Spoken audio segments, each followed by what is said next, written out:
Different. I played different.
Okay, hello. Awut ka bengit. Yan koy duana yak. Ani chukra to waya gam ke dulon dia. An ke be duanang isu the internet. Bata bu jalting. Internet alui. Ke dier ket ke kitina lu internet madi a laptop ache coach but a telephone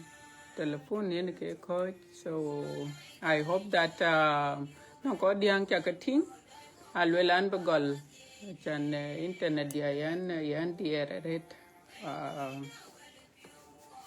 kol ko kalberia kwa kol ko kalui. So one could teach all the time, balong. I can be in the panel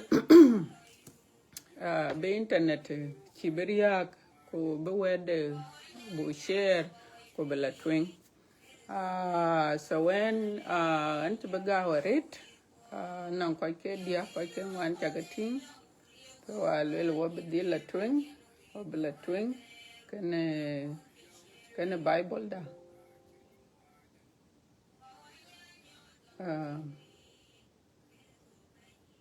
Yeah, music. I chat tarot penyamat.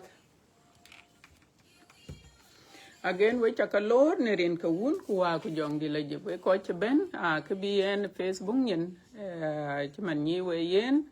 wer nyali jen ka ya be share kana wut kan nyali en ke yan ben ku yen ke bi en ye kole.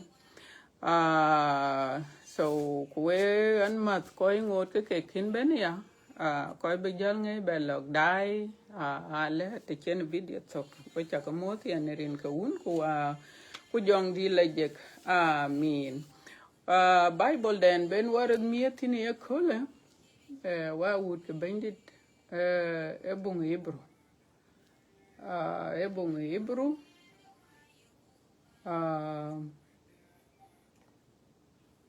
Hebrew Hebrew chok di te tier kro ku chera bu gol chok tok ku logo ko je chok diak yen ka ben war miet ni e kole. So na to ken yin bunga ka wa bla twin aba queen tong jing ku ka be ya queen ale ya de ma te tong lengeli te chan yang ba ko nga la nwan ya tong jing. So alwel Bible alwel yen wo ya na chu wa jal bor pin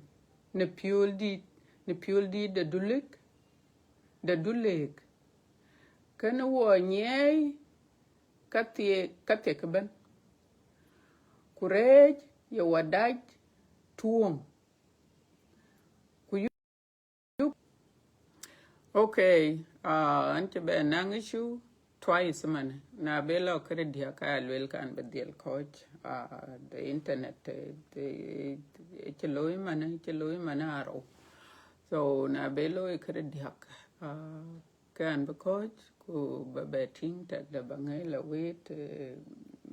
jabalnam or something else, but lanka would ka bandit be video chiberiaka aba be do penya ne kwen Bible kwa ya lwela ka kira deal ping te ne chen video chen be tem Bible den bu ben wa ping tin Hebrew chok di te tier kuro chok tin to ka guchi chok dia e jam yen wo ya na chuwa jal bor ping ne piol di de duleg kan wo nye katek ben kure je wadaj tuom kuyugu te ne ring tweng ne pioler kuyugu ye chuoi man ya gamda goj kuye choglecha yen man gum tiamager ne yumde pio chitao tweng ne yenom tonen yileri tonen I ler ku jolo rir ni chin twich de tun de nyalich choke diak yen yak dut yen yak dut yak chiter de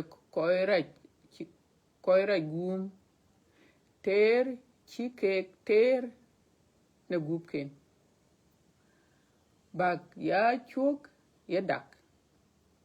kuchak yen yar ne tipkun so ekene yen ke bible den chu kwen ken ekena chu cha kwen tong jem but aba dia aba kwen tong lengeli dan berat ping ya de non koi kok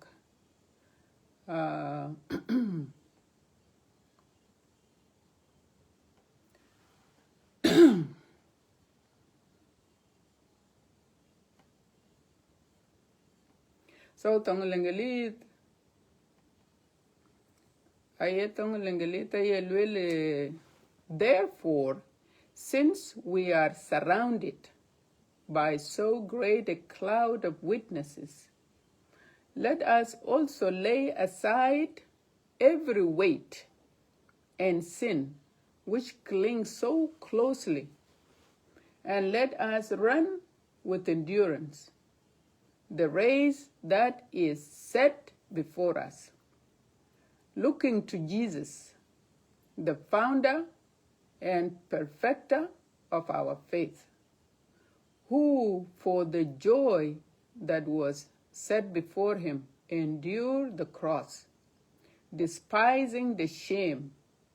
and is seated in the right hand of the throne of God. Chugdiak ajamle. Consider him who endured from sinners such hostility against himself, so that you may not grow weary or fainted. So tenen ka ben wa ko ten wa bu ka bengit wa bu won worpin wa ben yalang da bu lang.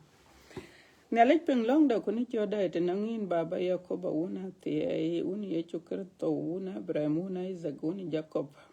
le baba. Na gel chin wala gel wara kul ku wena ko ku ke ron ke ben baba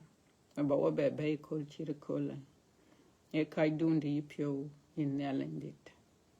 ko chi jal wara kul a che reden ta den chalwel kin ka be pinnum ku ta den dun bin ka jor yen ke ben bo ila je ne ta chir ta bo kon ku bu ke wel kun ka beke yen bo wok le ke wel kun ka baba ku chi ya yak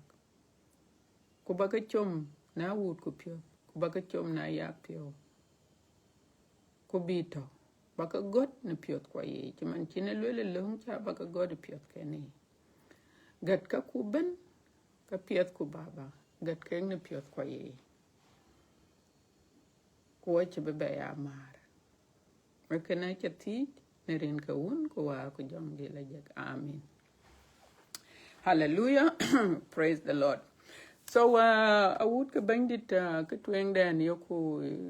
chaman nyi woken nyal in the panel ne ka yoku kondo a lech chantada pin no me kula kuta kwar kwa wan yen nyal in the panel yen ke ko bay pin no metana kuna kita du ne jal chaben ka yen a jotin ku na chu kol chir ko le ting ke nyali ka yoko do alej achani ene non ke pie di kor no wok non ke kor no ngin ku no en ku ke bu chat de lej e bu delde bu ni ku bu long ke bu kanyi ku bu rej bu pol yen ke kor no wok ai chi kor bu chat chan pin no mit chan pin no e wa mor yin ku en wai mar chan pin no mit chande yen ye chukerto yen nyal inde pan nyal dilde man che wende tuo ye chukerto bu wog bu nyot dele wog bu nyot dilde nyalek ku pionde o na che chukerto jal ben ka piet ka ka beloy ku jela yi la chen la tiam ger ko ni yin ku en ku bo bay bay erechi ku jela wel piet cheng piet dawa chele wok ku yen cheng yen ka yo kor che cheng pinam che cheng pinam yen yo kor e yen cheng den yale yele wok ku cheng de yen ke yen wo wer ne yale kuen ku yen ke yen wo wer ne yale ping ku yen ke yen wo kor bu chat ne del de it ya ne del de del piet wa wud ke bandit ko juj to Facebook yen ku ko juj jam ku ko cha kor be careful ko kor be careful achan chin ya linde pan ya le chulel wan chulel ko chien alwel le du pio ka lwet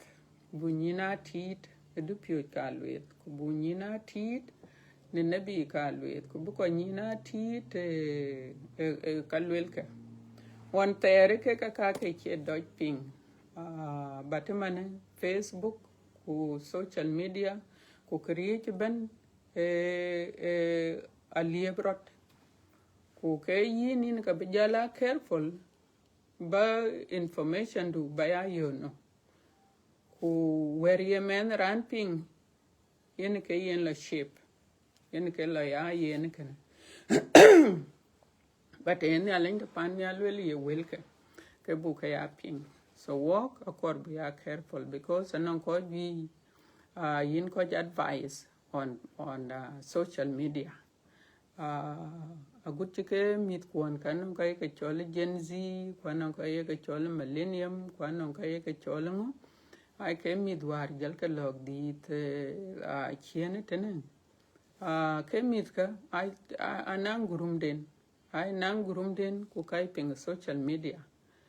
ana chok un ran ku chong men man ran cho be jam ku le be men de be advice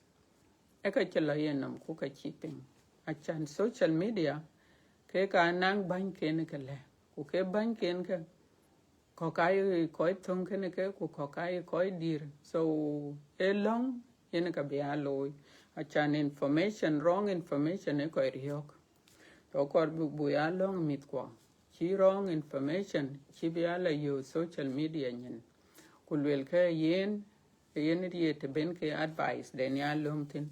ku jela gut ko dir non ko dir ko lui ko advice e social media nyen but e piat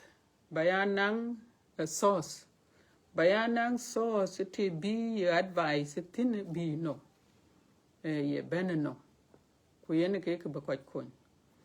kakan yale ai ben bible de kuna lwerane yukuno kun kalwel ka to bible ku yong yena bible chan bible weren yale ku ka cinte dalle ben wa will la jekyutin ku ka cinte dalle ben wa information about you ne yin ku en ben wa ka yutin e yen weren yale kuna lwel ku yen weren yale ale liap kana ko kol ka kwar ko kene al liap no male bela bay kule koy ko le ka yeror so kene just advice brand the bible de ya queen ku na no advice ye kor kin be ya du bible wa would ke bandit yene ke karbalwel twing ku yene were nelich aye dur ne gamadet a dur gamadet ku kay dur ne gay rot gay no nelich ku ba ko ye dur chin rot ya ko ne nelich but na ber ko be lo ke ping ko advices ko yi kwar ko ka pan yin ku ka yin le ku ka te ke tin ke kene e gamadet ye riok ana lo ke ka chir ke ka gam adut ye chir ke to kana yin ke ka le rio ke ku jong ra che pul jong ra che pul ayu yin ku nong te ben leu chok ka leu chok because he doesn't care when ke yin ting ya da ko ye wait na chi ka che wer ne le e che pet ku ba ko tin pet ku lo non ke lo ya whisper yi ku le ke chi bible le ke che yi okay na ga meni ye kol ai mi akol ku ber bible queen ku le kin ku le ken a che yi ku ga men ken ke tien react ne ken jonrai ku le yin ke ye yo te bin bible bin wari ten so ke ka get ken ko ka get ret ken ko jonrai che chu belum ke ye ke chin chok jonrai che rer ku ka ko ken ne le ke ka ye ke leu chok oran che ben nong ne le ye leu chok te kuin rotin ko leu chok ko han bich ko leu chok ko wer ne le wer ne le bla distort te ye lo ku le liape yinom le bi leu chok ka ka pinom te bi leu chok ko han bich so the only way e barrier ku ba coach ne rieden ne le ku ba coach ne tamadot so what be jala bible da anong gamadot ye kola bagole ma chok e bung ibro we ko ne ba we gaw e bung ibro chok di de tier kro chok ti ne to ka gut chok di hak en ka chen open but so chi bible chi le na man chen wa jal ngadi chen wa jal gol pin chen man chen wa jal gol pin ne dundit de dulek man chen wa jal gol pin ne dundi de dulek ka jel bible jel wela kanon ko kor bu ka loy so wa chan bu ga abu chan bu ping yo mu ka wel bible ku ye yinga ka chwa gol pin ka ye bible ye wel ke witnesses now that we are surrounded in ke kene ne tonglengelit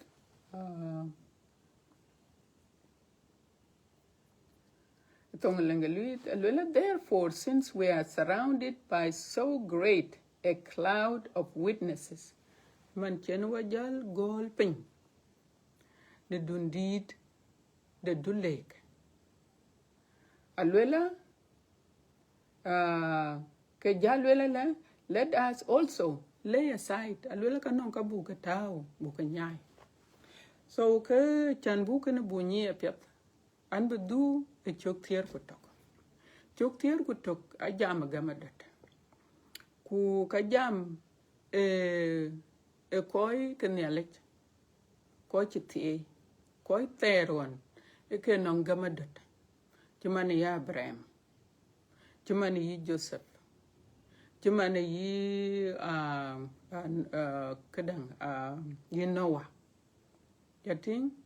chumani yi Samson achi ka queen chumani yi Rehab koi ke non gamadot ke koi teron ke ku ke ka jelen ke jam ku ke koi ka e gamadot yene ka cho ke chating nyale pyo luoy den ku gamadot den yene ka chen ke nyale ting pyo chumana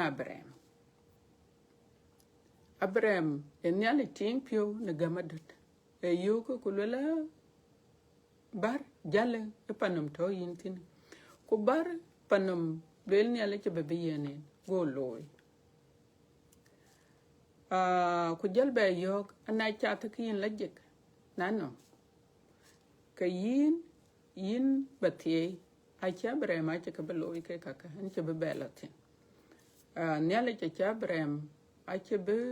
tonum mana de ka benang kwadit ku ka chilwel mana de ka kwaduna abene koi ka pinnam a be ka tie ni yen ku kene rod beloy nungu achana breme enong gamadat kuna chin gamadat ke kai chen ka koi to nim ka a chelu biroloy enong in ran pied an che bejama ke ka ret bat ke ka ke koi ni ka lwel ka chen ka gamadat den lwela man chen ku wo gal ping nong ke koi chen yali ting pyo ko wo ke ya wo kor yin kwen bunang gamadat anong ting ye chole rehab yen ting achan bu nyi nyale inde pan nyale ko pal kareken e gamadat ko piondu yen ka ye kor rehab ye ting lene to Jericho ku Jericho cha ping e pa ni chi nyale inde pan nyal achi yen mit ke Israel Jericho ye city ka yen Joshua yen ke ko ke ro wa ke toj koi be pin la korach bi pin la name bi la ting ay tong lengelit ke chole spice yen koi ka bla o na chi lo ke ka nyi manade a chi koi ke jere ko chi nyi manade ke non koi ke ro ke ben ku mele ku ka lula ka la pa ne ting ku reha pa lula ye tianga bal so ka yen mele reha pa che toy ku lula ka cha ping manade ke non koi ke la gondu go gam pijik ku lula la ya ko cha ben lakin ke ajal but yen ke che kon loy a ke wet ka kero ke ka chen ke kon jam ke ne ke chana nyi mana de ke tuo ba go jalo ku le we chan ke ne len don ping ka chi ne len don chi che ka loy chi le ka chi bandit che ka loy chi le ka cha ping mana de ke chi bartit a chi werik ko cho wetek kwa chu ping mana de ke kanong koi mele cha ka tiam de le e wo yen tiam a chan ba ke mele ka ba ka tiam ku yen rane ben mane to jer ko tena to kriyo charet lel ko to ke let ke so ti jalle ke wet ke lele la ka kar ba kon chan ba we ke ngadi akar ba kon alwe na la ka ben ku betong be loy ku be ko beno ka we do ka nak ku do ka ama kwa wa do ka nak ku mi ta kacha ku ko roi ka nen e ke chile ke wet ke go le wo be we kwa bu ka kan pe ne ke chalwe so a chi wet ka a chi tono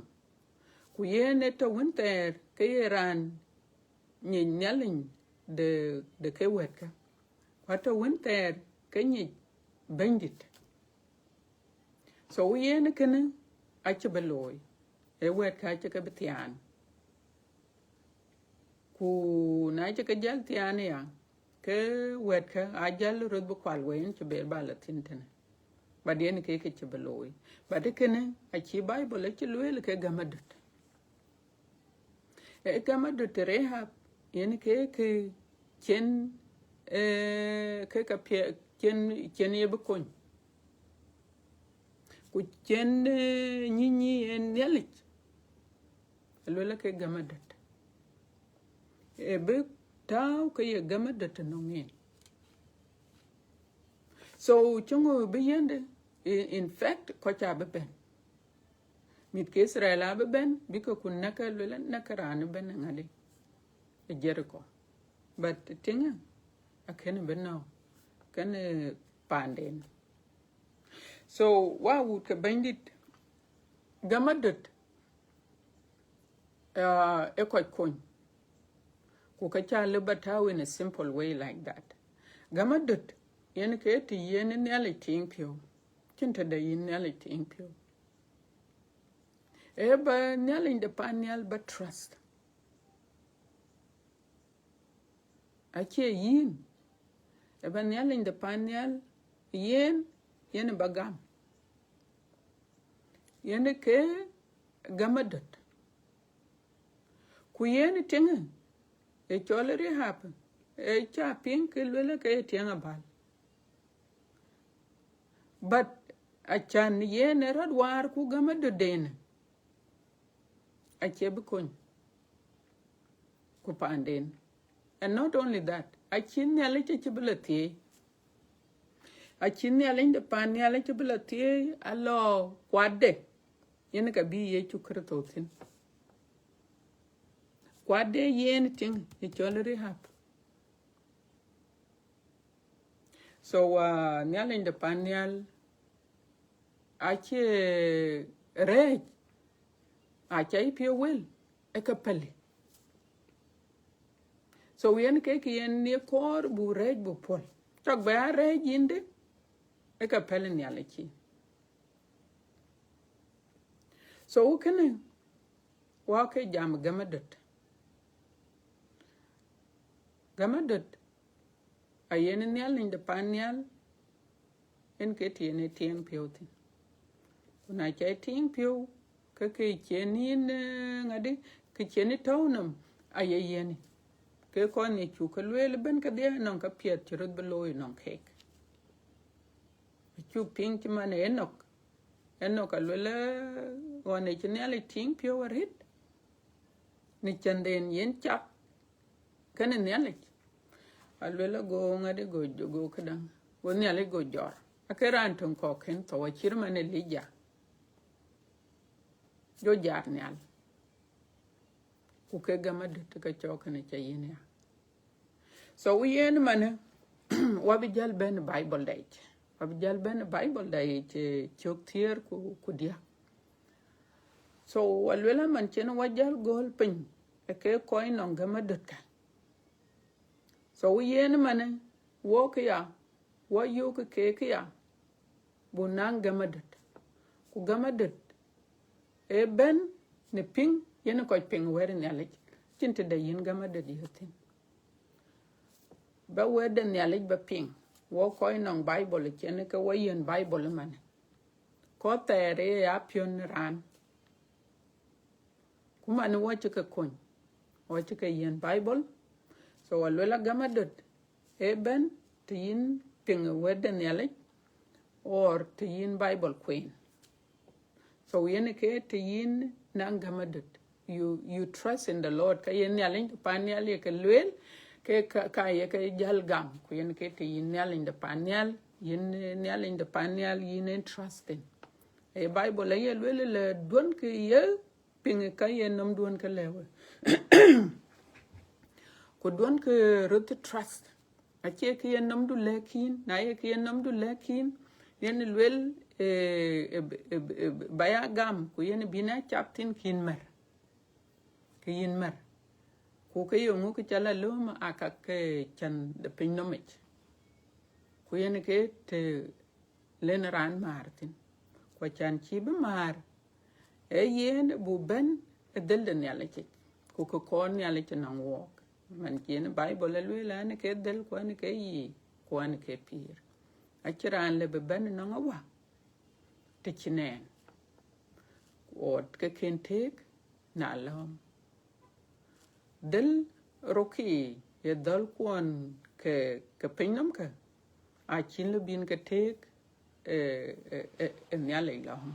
kwa chin ke le balo a chin ke le balo panyal in ke ka balo la chin ke le balo panyal so what ka jal yo ka le la aman chen wa jal gol penya a pyatela ke koi piet ke ka loy a testimony den ke koi ke testimony piet ken ka jale wo ku le la aka non ka bu ka loy e chi bible e chi jale la alwe la e bu ka tek or cái walk miết pin cái tiệc bu cái nhai nên cái này achi tông padang let me see 12 achi tông padang ấy chơi là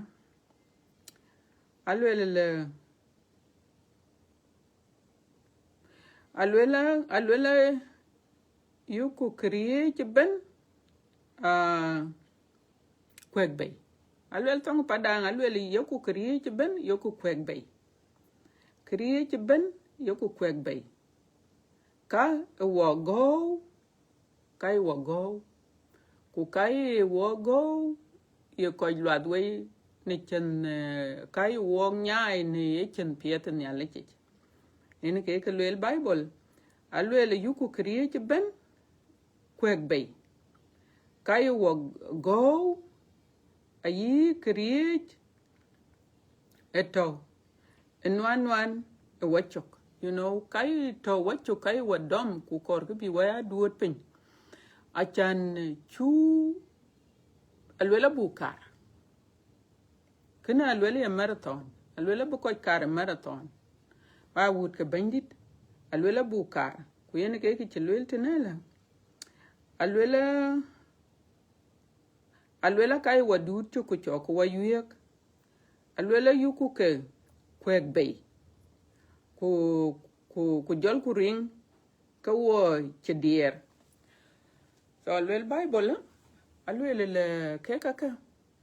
alwela bukar marathon ku marathon abu lom tong lengelithia akwai tong jing yen marathon e bakar you know what you think war no ko kar ayen ko ben africa ko boko ci europe ko boko ci australia ko boko ci wanbi ko ci ke loy ci ko ci tiam ke won ken ku boko jahal bakar ku marathon yen ko kar akul ko kaya mil ke tero akul ko mil ke tero ko dia ko kul ko mil ke tero ko detem ku ke ko ka ai kar chan non ko ngot ka ai ci kata bay ci ran le bakar mil ke tero ku detem ku chin ko ngot achan very tough are recharet so ko ngot yen ka yen kar achu tin war ko chirman yi ngade Ethiopians ku Kenyans ku jela agut panda no rande ni ci karon achi belew aken tiambate be kar but ko ay kar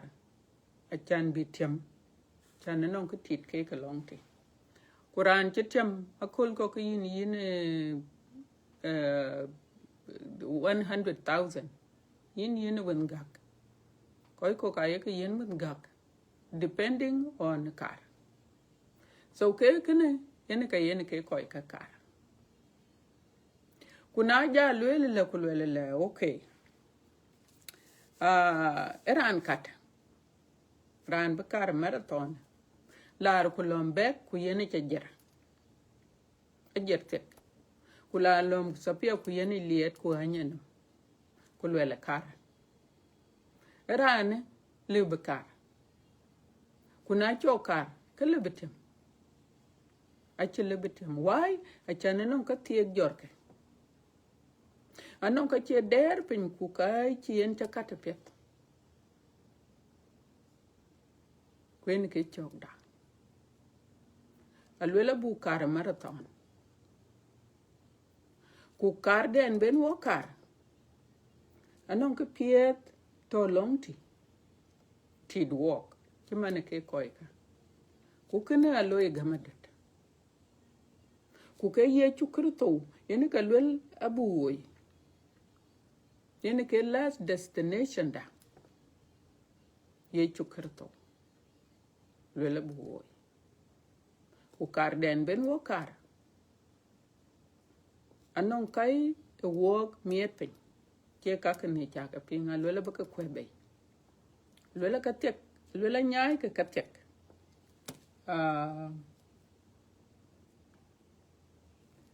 alwel jal gotitin kulela le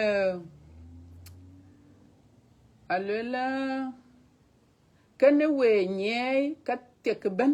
jating nyai ke katek ben kurej yawa dai tuong you know alwela rej ke ko tuong so ke kaka we ya katek ku go ya rej ku ke rej ko tuong ke ai chu wo ke katepet ku ke kayin ai temptation jating ai tem ku be ku kok gwi kok men ran kor benyanyin ye price oiti a kirman ran kate akat chananyi na lege ta le ti den le den tin aka le yen wet bana kat kana ngutu tok na ker ke bech na ker ke or let's say you know kai temptation anon kai kaka temlo ke lo ruti tendele ku yen ya dera na le balwele le you know a lubi nom de lo ko yoku le yin angadi a chibelew e ke ichana ke kara chibelew ku ka ler yom aler ka lwele le anto ka yom die tok e kana cha belew ku ka ler del ka lwele le rer alo ka jam ane chugwo ane taban ku en cha belew kan anon ka lo ke luira ne distracted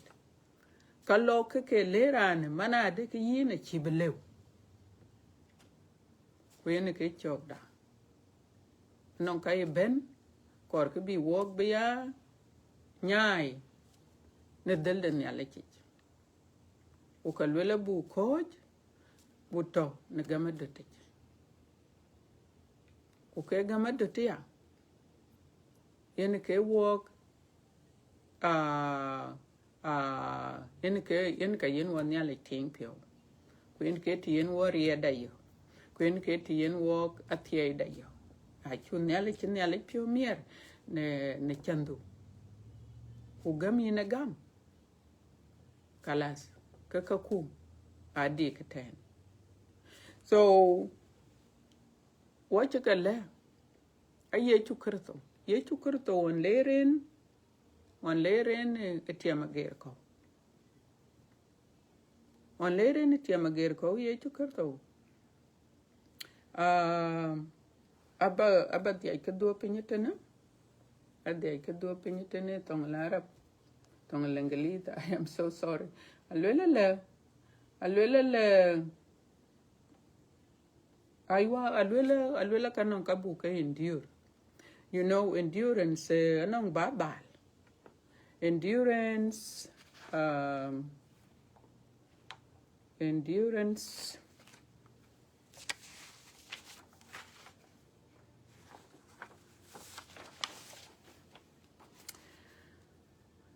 endurance alwela ke ability to withstand hardship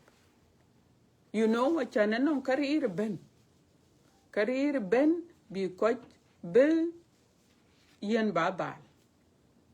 ku bi coach miet pin but alwela yin akor barrier bake dille achani chandan de yechu kurto ku ben chen wa ben nang neleche anong ikajit anong kai kor bi coach miet pin ku anong kai kor bi ter ken coach ku kanga ter ken coach ku ka nyeche ke ka bechale bugwa ben ku kor bi nyainom ker beche ka ba chol tak chana kor bi nyainom e weden ya lechich ale bugwa ya met yene go la ku le ke ne yin or le ke ne koy kok or ye la loy karaj ke jel go la ben ke yene ye problem biya ker met yene chol elwel ku yene chol te win nomte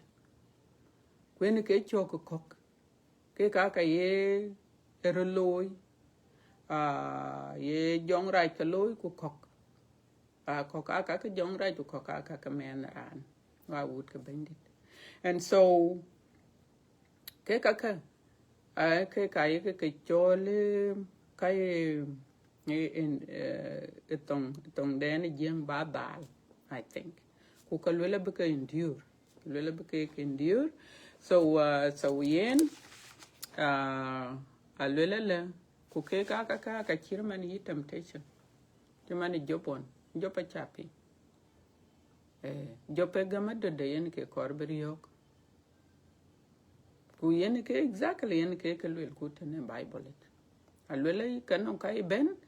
bi korbi ko bi nyaay no bi gama de bi yok mani jobon cheni jok ler ku ne mit ke ku riong malde ku yin be ku yiteng de be tonde so ka kar lo yi ben ku ken jok ken lwela ke gen a chetok der ku jel bela ku jel ko la toche ku jel ben ku lwel ke ken yalet so ke koy ka ake chat met ken ki job ake to on behalf e jong right kwe ki job ja lwela la ken nyale yen ke loy ke kaka yen ka luyin ke kaka chan yin chire loy kenetin kuna job chaba gamon ku lwel ken nyale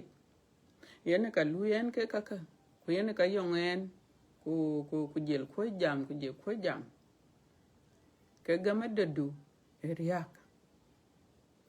why kwen ke yen lwela la dem buya focus ne krtowit ku wel ken ye ka lwel kuna nyit ku ke ka nyit kuna la jong rai le ben ken ke ka ken yen ka koch riet ku yen ka koch tem ka nyit manade ka chen yale ka nyit manade ka ye jok ku ka che long yale ku lwel ken a che long den yale ku ka tin na ka tin ki nom gamadet wen ke chok de weden yale e ben bi bitem weren yale kuna cha weren yale cha doubt abagwa lwele yake kene ka kene e kene were ka che yi ku kidien lwele yen ke yi ku lor ku dapyo e weren yale kalas yen ke ye kor ku weren yale yen ka yinan gamadet cinte de yin gamadet yotin kuna lo weren yale lo loy doubt timan yen ko ju che loy doubt ka gamadet aliu yen ke ye jok ka ye kor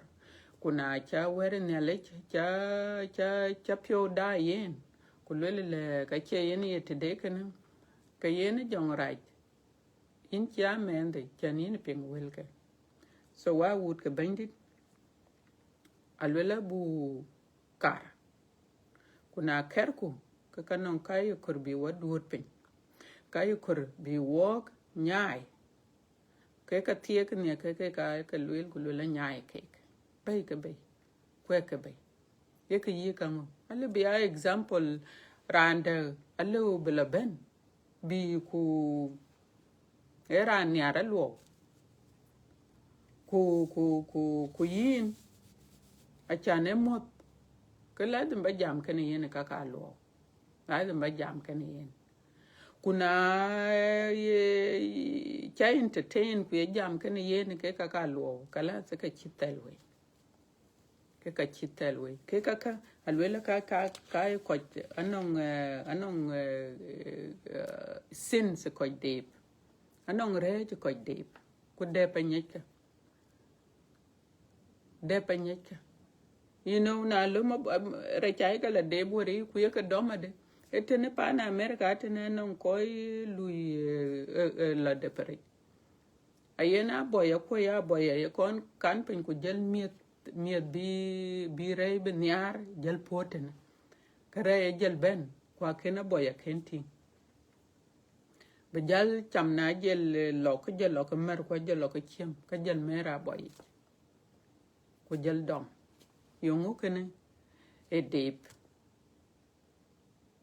ku yen ke chok lodge lo che lwele na ye doj bene timi chok wala ye doj bene te chane nong kiden ye chame timi chok ka lwele tim yentene ka ban loj diptin ku bar ku wech hofra wech aduom ala ka lo cha bo bi ku lo nya duom yongu ki cha lo a cha dep ku yongu ki dep yen wene emiet kwen ke chok jong rach anong ka ye ka yen men ran chan ben ka men ran dep ben ka men ran ben nyai num en yale go or ben ka ye dep a chan beto chman rei na le rei dom ma ke che rei ber pir ben ke chok loj adam en ke che loj ber pir ben ke ye jok ka ye loya elwele kanong ka kerech ke ye loy jok ache yi tit man a cha jal chat ye re chi man re cha lo ba ja chatin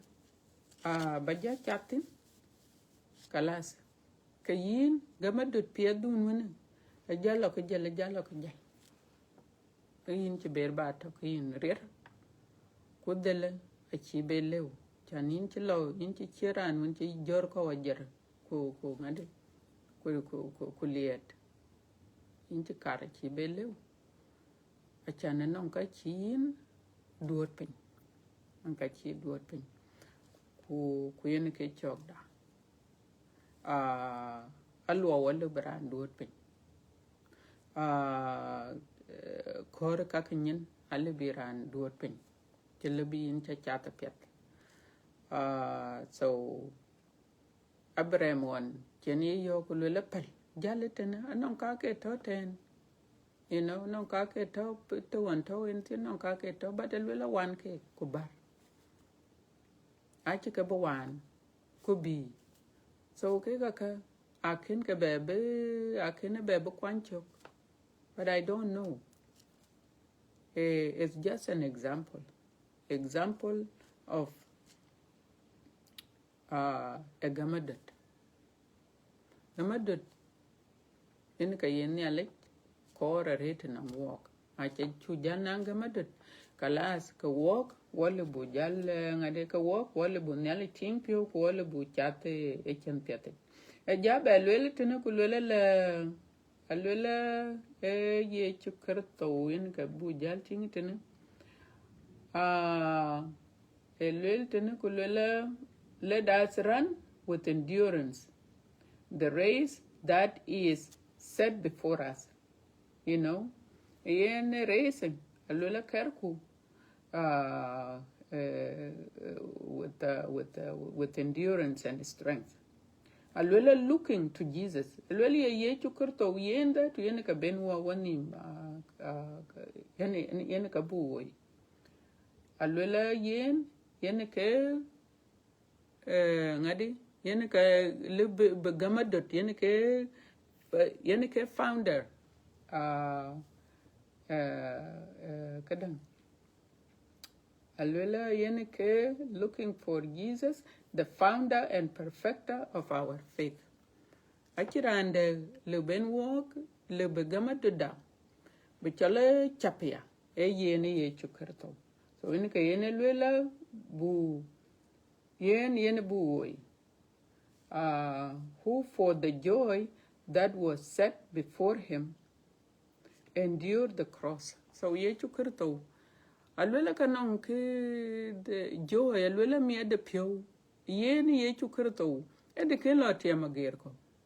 tichinen ke chitin ke ke bu ko yen mi de pio or ke de mi de pio so yen yongu lere ne tie mager ko alwela kanong joy is because of joy mi de pio kuyong emiren pio ye chukurto elo tie mager ko wachane lwela kanong ka kede mi de pio alwela the founder and perfecter of our faith who for the joy that was set before him endured the cross despising despising the shame. So ye chukar to kan ke roa ke lwelten. Lot ya magerko. Because anong joy, anong miede pio, anong kede miede pio, to set before him. Kuyongo kene, bi bene bay,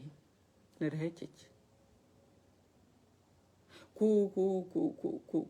jela pira ter, biyenwo. Bawa mat kene awa, panial ku pan pin, beke mar.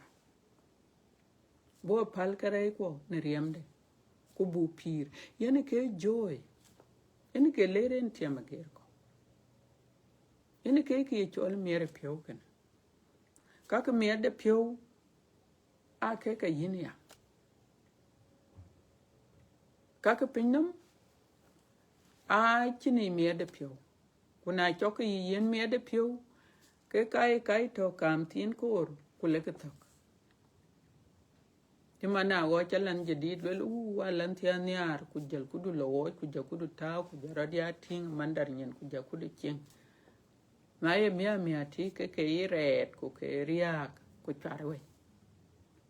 So ke joy tok. Lakin joy de ye chukerto. Joy de pira ter. Ache ke non ke nyen. Pa ye Bible ye lwel rantom chinyale gam tinene pinom. Alwela panial aye loy. Yai.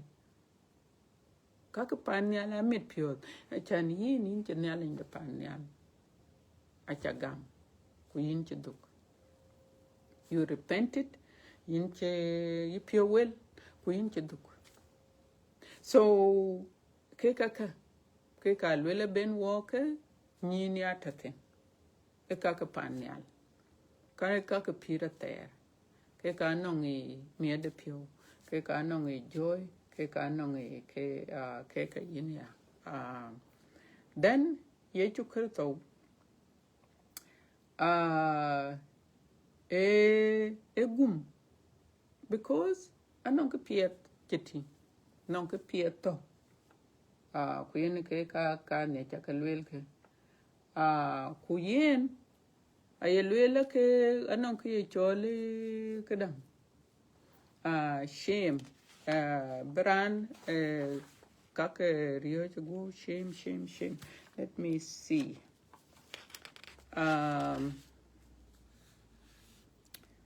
Shame ay chol yar ich. Alwela ke yar ich chetiam. Hachinyai. He despised shame. Tating kule nyuj a chin feet the wound. Ye chukurto one piety in one lere in tiamagerko. And even before that, no can be right chekaluayin. Who can knowledge. A magnum who can moon who can digging a 20 talk. Who corby peeping your kunum. Who can do. Who can lad. I can low. Keken low yen a lip. But a yen young yen ke yen a talk there. Young yen a talk there. Because Anyi lo den lere ni tiamager ko. Anong a joy. Anong a joy. Anong a mied de pio. Kwene ke chok du ye kola. Kere sanoi. Anong ka berit kena koch. Anong koi beke la tuoyin. Kubike bi belad. Okoi lara yin ya pet ku kwad duane che kwad nong nom ku weg ya ke yinga ba ya yi jamu ne koch. Doke ke chal ngade doke lum ke ka dire chana lom ke gwaya kulwel ke ka le ka dunim ke yen ke kor ke koika ka le lwadwe kule ke yinyai e del pied men chatintin kwene ke londen na chi ye chukurto che ke ka gum ku ke nyalech ka yina le baka gum let I nothing cho ran cho cha ler ku cho cha lo you know walk no koi ko walk and chin ke kin la ran ku ke jok but you need to there why because any akor bi telwe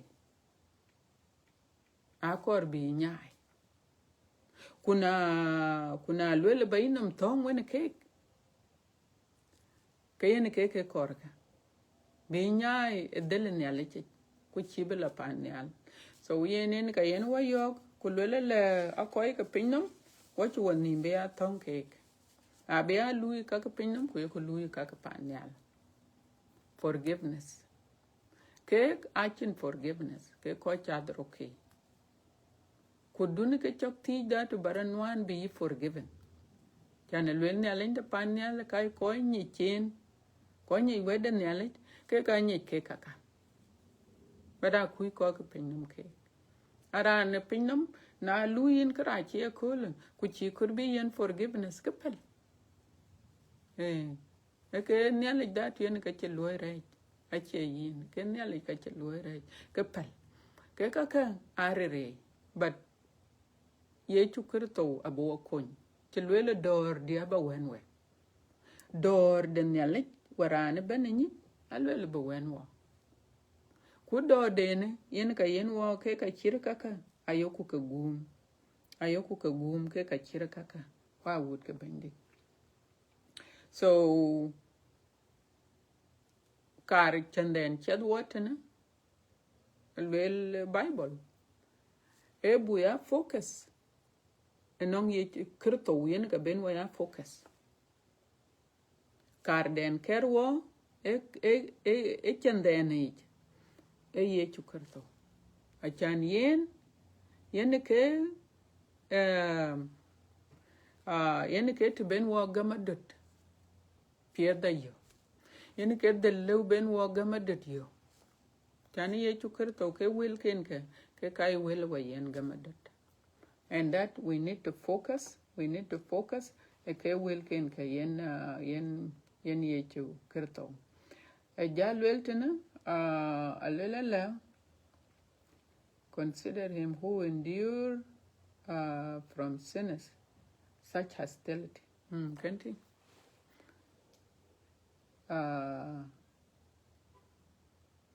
So that you may not grow weary or so in number 3 bating tene tong padang lesson 3 alwela ejale alwel bible alwel yongu chawek aterdid chi ye chugum eta so yen alwela bu aterdid chi ye chukurto chugum boyata and then kuled war ye ko ken gam ye lar so achu ka tinke ka bi ti ka loye chukurto ka ti le wogon lwe na lui ka we ka na lui ka en ka ka loye we ka ku ka chi bible chi lwe le koi ke walk ta da tene pinyum woto ko wa ya lei ku walk woto ko wonong koi ka ter ato kan walk so I would ka bandit a kiran chen ya le gam ka yin ta wer ku ta kondo ku ta ke ka kun ka tonka ku loy tong pet mit ke dang mit ke Israel wan a chin ne le ja ka be eto wan yong ke ku ber ko lo ku le ke tong ber ko lo ku le ke tong a chan to wan ler ke tine nong koi ka ter so wachin rese so na yeran che ben nong nyali ke yin ke kaka ayuk walk kaka ayuk walk tong piet butor butia kenen nyali ko bulo gamadut ku bucher ke we dirwan chitiam na gamadut ku wabitiam achan ye chukrto atoken walk ye chukrto atoken walk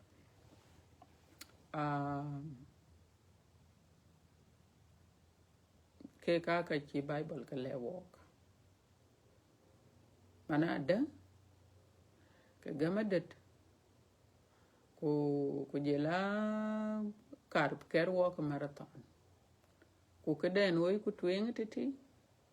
ye chukrto why because anong ka piet anong ka bula yote te le walk le ran beke ka guma gut kol chen abi yenam gol abi yen gol pir ku jela ka ji chen ka coach promise le kanisa baladie ku kanisa ai coach ne ale gam abi ka la die ku ka abi ka jor kan yen ku abi ka lar panyal ku gase yinga bedung pin ake koy wen yong yin jori tong ku yek yilat ku yek yong tere loy ku yek pidu loy brai yek lob go ku yek yin ngonyen ku yek lew chok achen ki chilu yin ke koy ka abi dung pin ku na chi dung pin ka pi den a chi be de ka chu ping bung nyote ke koy chu gumwar pin no meten koy chu gum na weden yale koy chu ka tembro to weden yale ayi wan tera ko ya to bible iten alwela koy ka yale ayen ka ran chu gare safe bi gare chi nus chin yale gam so waya alwela ka lew ku bulewa wut ka bandit kan wan wo ka tinaka abu ka lew riya da bandit ko abu ka lew gamadot ko abu ka lew liya da pio ko abu ka lew ni ta to ni ale kan walk ko ka chi kor ba chog yaro ba chog tok to pinnum ku ta chog tok panyal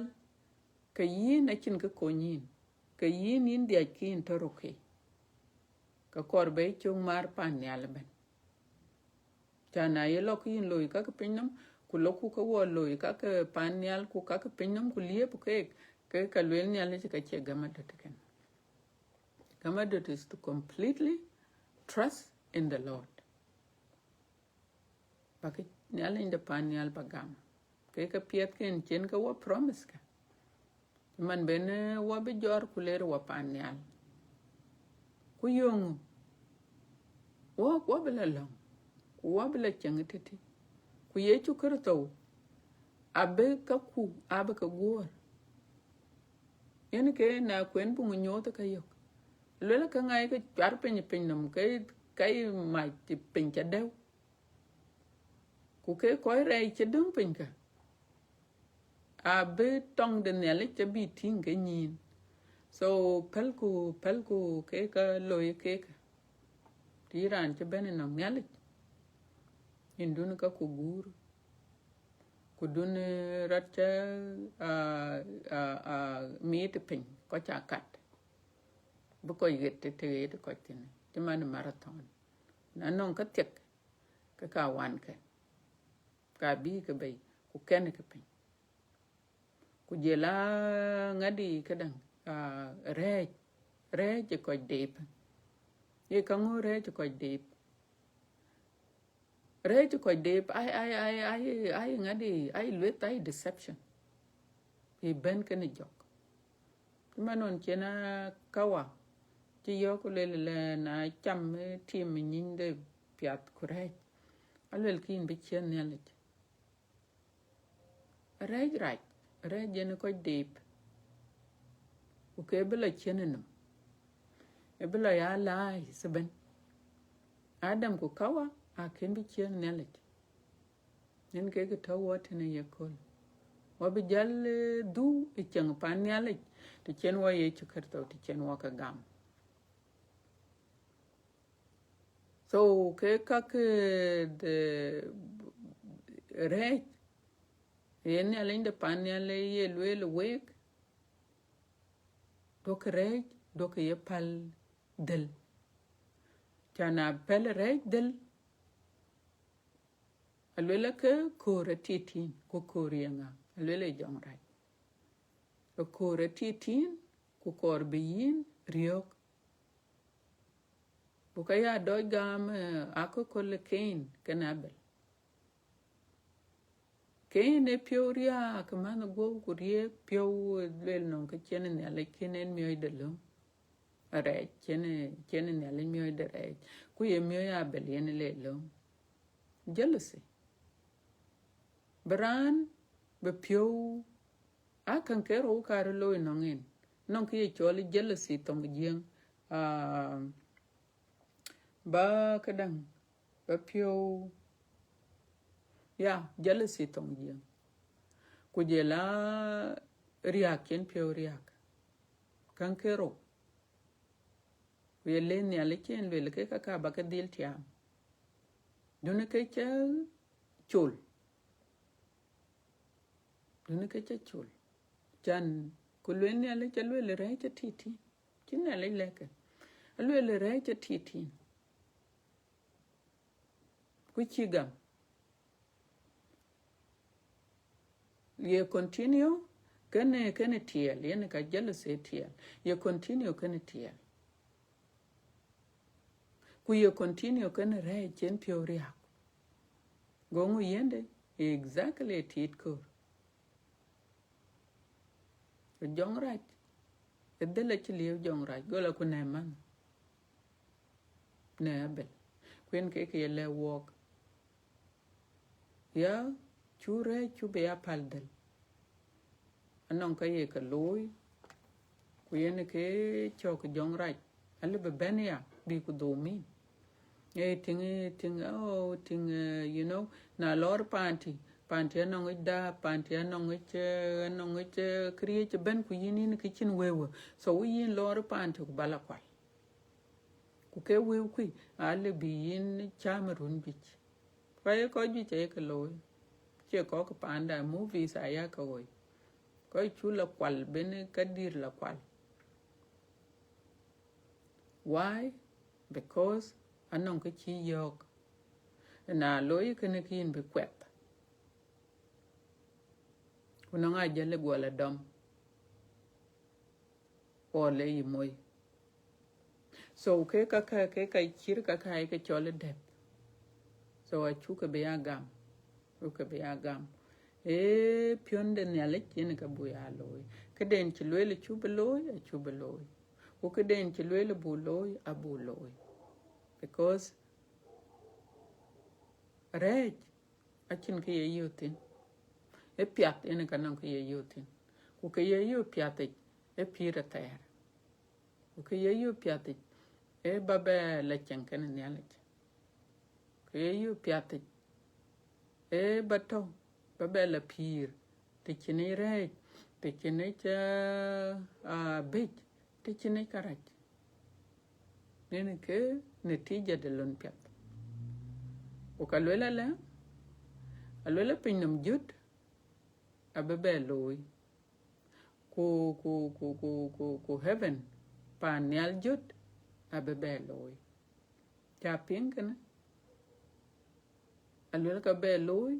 ku ke koy chinyale gam ku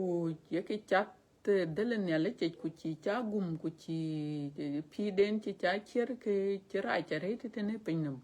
ko cha be jala cheng pa ngade pinam jut kol chien to pinam ko be dia ke la du pinam lakini be ya pinam jut kim be cheng tin ater kwa ter wada ke yongu ke ka to tene mana ka dum ko ja ka kor bi ko no a kor bi ko no so dun ko gam Dunu ka gam ke chiang de pinom. Non ka to ke korbi ko lwat we dun ko gam. Wa wut ke bandit. So yen ke bejal kan wo. Ay yen gamadat. Kanen jam tina rete chan yen e chen chu jam tina rete ngadi chapter thier ku tok. Ku thier ku ro. En wajal yo ku lela la walk wa bakar wa kat e marathon yin ku wen ku kar den non ka kor bu ka nyai chan bu kar pet ku bu ago ku nanga madat ku ye chu kerto yen ke ka wo ku yen ka wo ku e chan e chin da wo ku walk wa bela nang wa ba ka yen good price wa would ka bandit chuk chakaret akin apiat achene wog wet tinaret ichoka so ye na ya lwe ko la anti bage twing aret wa would ka bandit akor ba ya long ya da ko wet chi bible chi lwe ya ka long ngadi ban chan ban aye jok aye ka do yor ya ka long a koy ka nele e choka yi paulo ke ka bi ka yin ka yen ku ke dia ki ti ko cha le ya ka long en go ne alin da panyal go yen ka ji ku ba ka lewe so ya ka long a walk ne alin da panyal be koy we de larbi be ka kon chan non kai rit ke na koch na che riere pio ke koi kok actually be la do but because a chan riere pio ku jela wil ke nyale awada wil ken che kalwel ku jela kunde nien wa kon ke kai walk riere pio ku bu ben bu ke wil ka belwel padakar ke yada na ye kol duan long way kurti ke taraben duan nom wala te dun lang intine ke we ya ke wata long duan e manien wa wata long e channel because koi ko we ping mane anong rier na len ka bun man ka bun ala dik ku yen ke chok abun kok na len ke we ke mane ke ka kun ala dik nelin de panyal eping along but anong long ke koy kok ye ke ping so yi ni na among koy along so ya ke long you'd never know nelin de panyal le belong to ping kudune ye daud kudune da pio duni pio cha da so yen ke ya chole lwel ya ka long wa ko wer na le larbi ku ka ya lwel la en an be ko chitene ne rin ka un ku ku jong di la jet amin non ka jwi ke karba ke non ka jwi ke karba ke lwel but ayo akere lwel ke dia but de non ka korbi ne alin de panyal bele we ke yen ka but an ko chitene ne ren ka un ko ku jong di la jaka min len ko ne alin peng long da ku ne cho da te nong yin baba yakoba yin ke rieda ku yin ke ne alin da ku yin ke wayok ye bu wel ku ya ping ku yin ke wayok ka chin ne alin da ta on to wa ping no mutene wa ke kuch ke kaka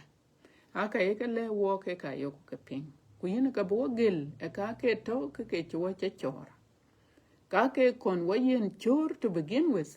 e yin ka bo ko ni ke kin nalan pir man kin wa bay e byung duija yin ka bedi kin gel wok ne karek ku yin ka bedi kin gel wok ne koy ka ter yin ka bedi kin gel wok e shawatin yin ka bo gel Cuman wan Israel cái lo Israel riok jal chen ke bia la jal yi chok yana ka riok Israel ku ka che ngadi ache kadang ache jok jal chen ke bia la jal yi chok ku ye ka la duri ja ku ye ka karaj la loy yana ka chin pio beriak ne kek but ye kole ay chukar to ye le wok ka tar ken wok ay maduk ku kai marir ku kai maluk ke ku kai ban ka lirik ku kai ja ke yen ke jaka ku ke maduka ku ke maluka ay yin ka bo ko ni ke yin ke ka tin wai ka ku gama dat kuwai thore gamadat ko yin ka bo kun yin ka nyit ye yinga non gamadat kuna chin ku gamadat kin ka betiaj kin wa gamadat achane ye gam ke gift ya ko chirot gam bi tong do thor baba chale wo ko le tong lo rat pin no le ke tong dia batani arku teman chin wa chol bu to ye tong ai ko bu tong thor chứ pion du yin yakoba chứ man chene ye chukar to thor ko yin tie ba ke wel kun ka ba waya jwa ke ko ba kai ter ken wok ba ke atia